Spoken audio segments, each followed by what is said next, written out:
Presentasi ilmiah yang akan diberikan oleh Rektor Universitas Brawijaya, Profesor Widodo SSI MSI PhD Med SC. Kepada beliau, kami persilahkan.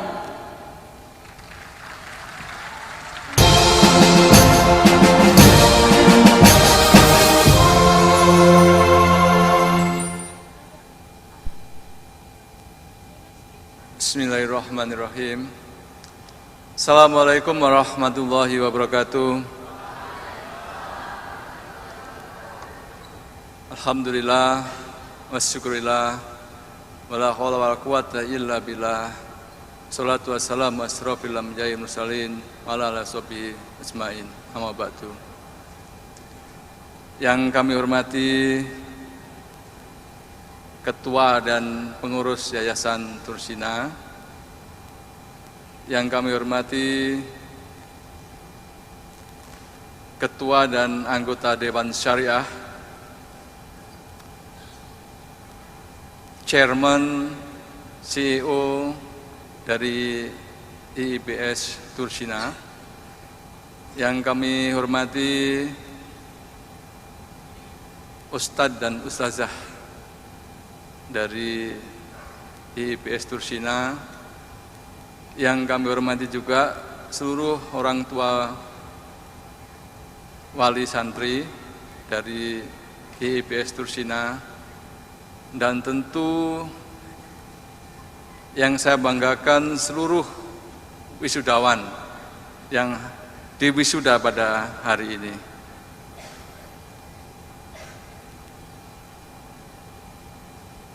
Mendengar dari tadi yang disampaikan oleh CEO, ini saya kira capaian dari Tursina sangat luar biasa. Dan tadi saya sudah deg-degan tuh Pak tadi, ada yang diterima di UB apa tidak gitu. Alhamdulillah banyak yang diterima di Universitas Brawijaya. Insya Allah tadi yang diterima di Universitas Brawijaya bukan karena kolusi, bukan KKN, tapi memang prestasi yang luar biasa yang dimiliki oleh para santri-santriwati.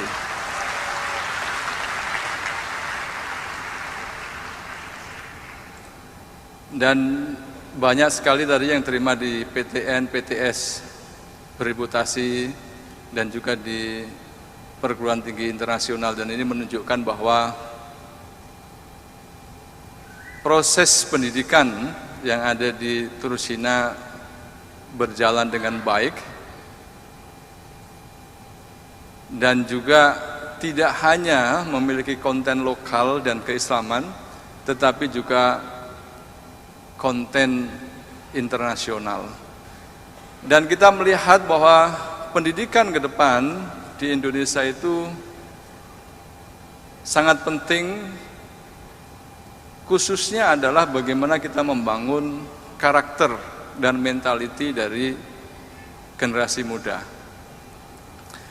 Bapak sekalian, bahwa tren perkembangan teknologi di dunia ini yang mengarahkan perubahan zaman, sehingga sekarang kita memasuki apa yang disebut dengan era industri 4.0. Dan industri 4.0 ini melahirkan society yang disebut dengan Society 5.0.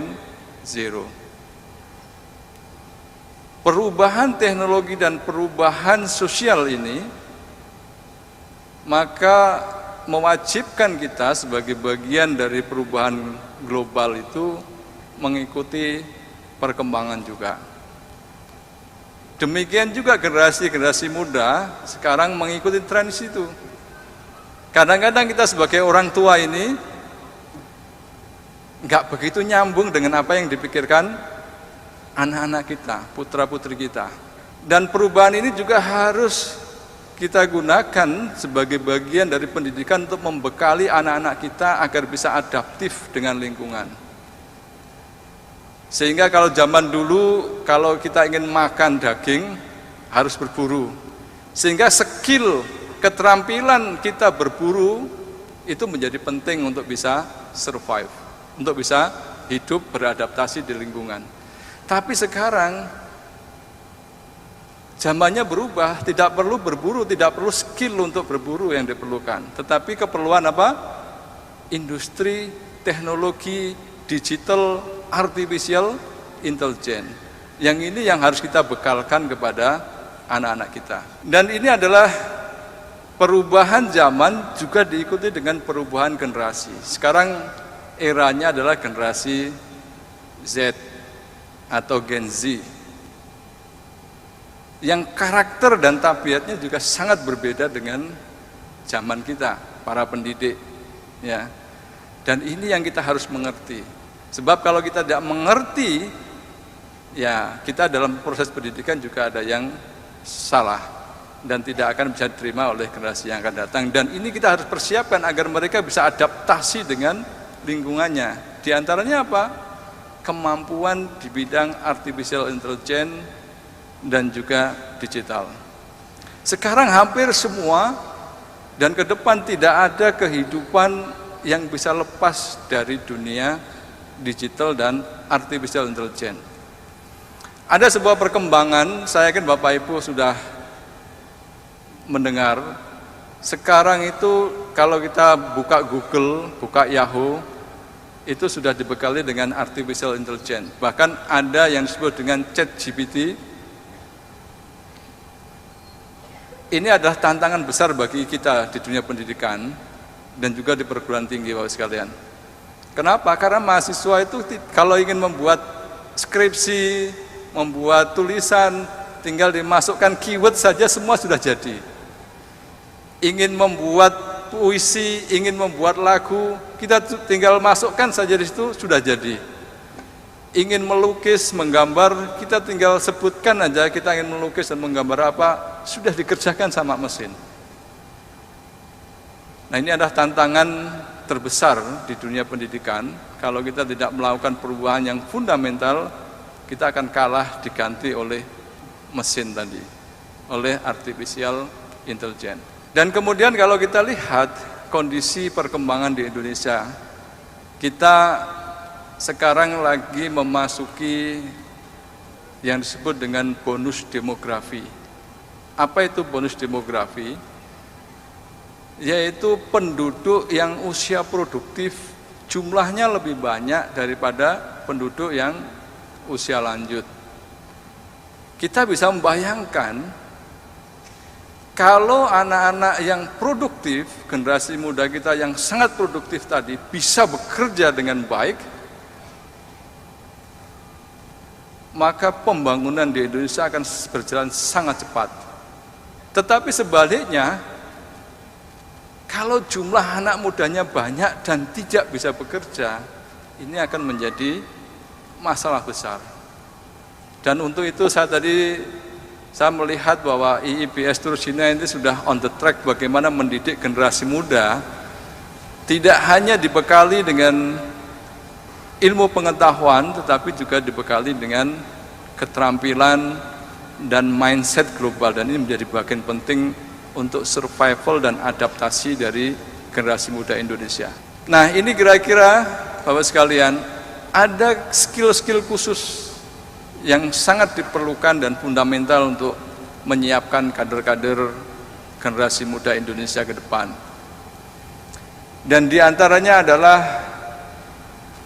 bahwa era kolaborasi itu menjadi penting, dan kemudian kemampuan untuk membentuk networking itu menjadi penting. Kenapa ini menjadi penting? Karena ini hampir tidak ada di generasi muda sekarang. Generasi muda sekarang apa-apa melihat handphone. Pengen eksisnya di mana anak-anak sekarang? Eksisnya di handphone.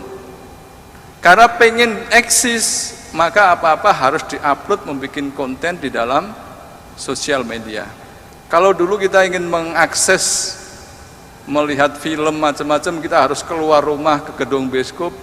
Sekarang kita semua bisa diakses di handphone. Jadi dunia yang terjadi serba instan. Dan ini kita harus siapkan. Dunia yang serba instan lewat sosial media itu mengurangi kemampuan untuk membuat collaboration dan network, dan itu menjadi bagian penting proses pengajaran kita akan masuk ke sana. Nah, intinya di sini Bapak sekalian. Setiap zaman itu berubah, sehingga skill, keterampilan untuk bisa beradaptasi dengan lingkungan juga berubah. Yang awalnya kita cukup bisa memanah, berburu, bisa hidup, tetapi kita tidak bisa hidup sekarang. Karena kita mengikuti dari perubahan zaman. Tetapi perubahan zaman itu hanya memerlukan skill kita untuk bisa hidup. Tetapi ada yang tidak berubah di sisi manusia itu. Apa itu? Value. Karakter dasar manusia itu tidak berubah dari dulu sampai sekarang.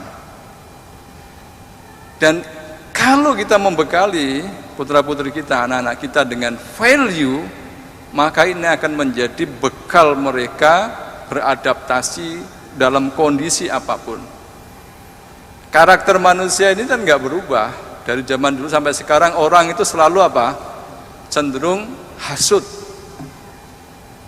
cenderung iri terhadap keberhasilan orang lain, dan cenderung untuk bisa berkuasa.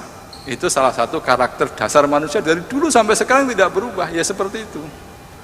Namun di sisi lain bahwa manusia juga memiliki karakter gotong royong, sifat saling menolong, sifat sosial, itu juga karakter manusia.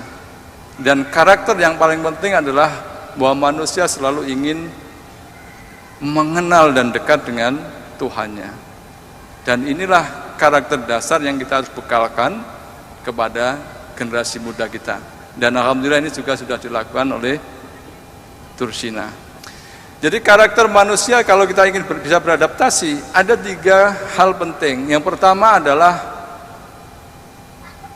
knowledge, pengetahuan, untuk bisa memahami tentang kebutuhan-kebutuhan zaman. Yang kedua adalah skill, keterampilan, untuk bisa bekerja dengan zamannya. Yang ketiga tadi saya sebut adalah value. Dan value ini menjadi bagian penting yang membedakan orang beriman dan orang yang tidak beriman, orang baik dan orang yang tidak baik. Sehingga bagaimana menanamkan value itu menjadi bagian penting. Ya, value ini bagian penting agar generasi muda kita tidak hanya bisa beradaptasi, tetapi bisa membuat peradaban yang Islami yang tadi sesuai dengan visi dari Tursina tadi di lagunya tadi saya dengarkan. Bagaimana spreading nafas Islam ini ke seluruh dunia. Dan alhamdulillah tadi sudah ada kader-kader Tursina yang menyebar tidak hanya di Indonesia tapi juga di seluruh penjuru dunia. Ini saya kira luar biasa. Makanya saya berharap betul dari 1000 mahasiswa, siswa, santrinya tadi, kita berharap betul nanti akan bisa spreading ke seluruh Indonesia, membawa misi Tursina untuk menduniakan, membuat peradaban, mengglobalkan nilai-nilai dari Islam itu sendiri. Saya kira itu yang ingin saya sampaikan. Sekali lagi saya mengucapkan banyak terima kasih kepada Tursina, Ustadz-Ustazah yang sudah mendidik. Setidaknya ada 2 putra-putri saya yang belajar di Tursina. Dan alhamdulillah hasilnya juga luar biasa. Dan kita betul-betul mengucapkan banyak terima kasih. Dan sekali lagi bagi adik-adik yang lulus SMA yang belum mendapatkan tempat, saya mengundang ya untuk mencoba mendaftar mandiri prestasi di Universitas Brawijaya. Terima kasih. Saya akhiri. Bila taufik wal hidayah. Wassalamualaikum warahmatullahi wabarakatuh.